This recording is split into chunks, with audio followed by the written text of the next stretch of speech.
আপনি 21শে জানুয়ারি Indian secular ফ্রন্টের উদ্যোগে কলকাতা শহীদ মিনার ময়দানে অধিকারের মহাসমাবেশে যাবেন, না আপনার হিয়ারিং এর ডাক পড়েছে ব্লকে যাবেন, এই নিয়ে অনেকে দ্বিধাদ্বন্দ্বের মধ্যে ভুগছে।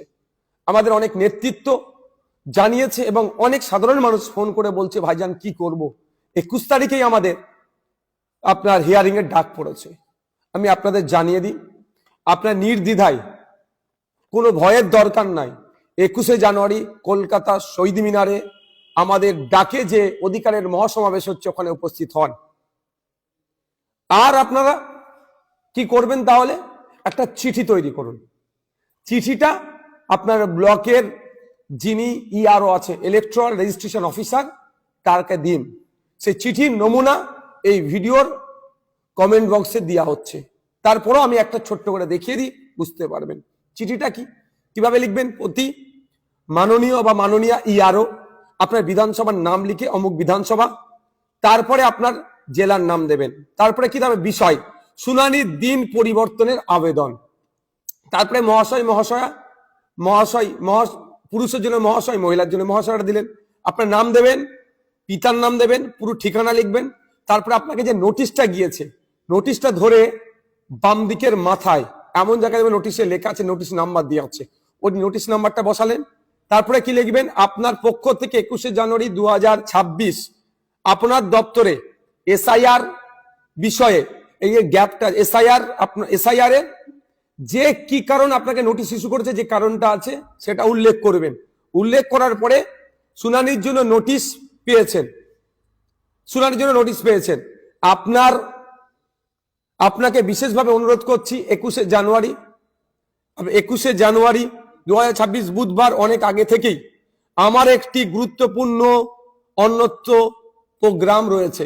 আপনি এখানে যা কিছু লিখতে পারেন, যা কিছু মিনস যে আমার একটা বিশেষ কাজ আছে, আগে থেকেই ছিল বা এখন ডিসাইড হয়ে গেছে, গুরুত্বপূর্ণ কাজ আছে, যে কাজটার জন্য যে আপনি তারপরে কি লিখছেন, আচ্ছা এই দিনটার পরিবর্তন করা হোক, নতুন একটি দিন দেওয়া হোক, যে দিনে আমি সশরীরে উপস্থিত থেকে এই হিয়ারিং বা শুনানিতে অ্যাটেন্ড করব। তারপরে ধন্যবাদ সহ আপনার সই করে দিলেন তলায়, যেদিনকে অর্থাৎ সোমবারই আশা করব, সোমবার কি মঙ্গলবার খুব বেশি হলে টার্গেট করবেন, জমা দেবেন, তারিখটা উল্লেখ করে দেবেন। দুটো কপি হবে, একটা ইআরও স্যার বা ম্যাডাম নিয়ে নেবেন, আর একটা আপনার কাছে থাকবে রিসিভ কপিটা। আপনি আসুন কলকাতায় আগামী 21শে জানুয়ারি কলকাতায় বেলা 11টার সময় শহীদ মিনার ময়দানে আসুন, আপনার আমার অধিকার বুঝে নিতে।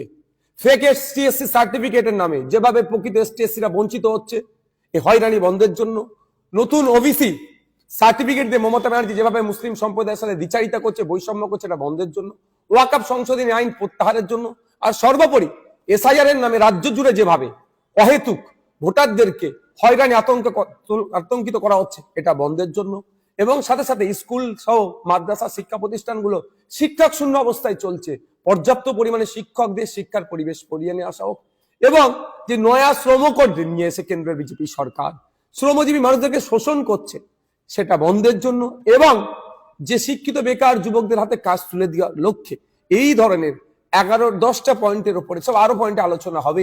আমরা কলকাতায় শহীদ মিনার ময়দানে এক অধিকারের মহাসমাবেশ ডেকেছি। আপনারা আসুন, নিশ্চিন্তে আসুন, আপনারা এই চিঠি একটা করে আপনার ব্লকে ইআরও কে জমা দিয়ে রিসিভ নিয়ে চলে আসুন। কারণ আমি তাও বলছি, গতকালকে election commission of India West বেঙ্গলের সিইও স্যারের সাথে দেখা করতে গিয়েছিলাম, বিভিন্ন বিষয়ে আলোচনা হতে হতে ভার্বালি আমি এটা বলেছিলাম যে এই পরিস্থিতি, এটা কাকতালীয় কি ইচ্ছাকৃত ভাবে আমি সেটা বলতে পারছি না, কিন্তু ব্যাপক জায়গায় 21 তারিখে নোটিশ ইস্যু করা হয়েছে। আমরা মনে করছি বা আমাদের কর্মী সমর্থক বলছে যে আইএসএফ এর প্রোগ্রামকে ভুলণ্ডিত করার জন্য দিকে দিকে যেমন তৃণমূল কংগ্রেস মিটিং মিছিল ওই দিনকে রেখে মানুষকে হয়রানি করার চেষ্টা করছে,